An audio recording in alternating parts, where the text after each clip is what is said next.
केंद्राचा बाजार दरानुसार तूर खरेदी करण्याचा निर्णय सध्या तरी अधांतरी असल्याचं बघायला मिळत आहे। आणि तुरीचे दर पडल्यामुळे राज्यातील तूर उत्पादक शेतकरी सुद्धा आता संकटात आहेत, चिंतेत आहेत।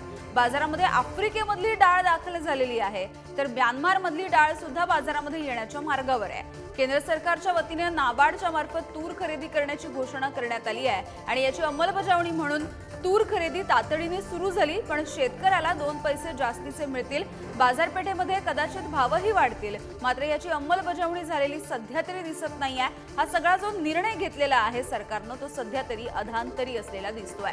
तर पुढच्या वर्षी पुन्हा एकदा तुरीचा पेरा कमी होण्याची सुद्धा भीती निर्माण होती आहे, त्यामुळे शेतकऱ्यांची सुद्धा चिंता वाढलेली दिसते।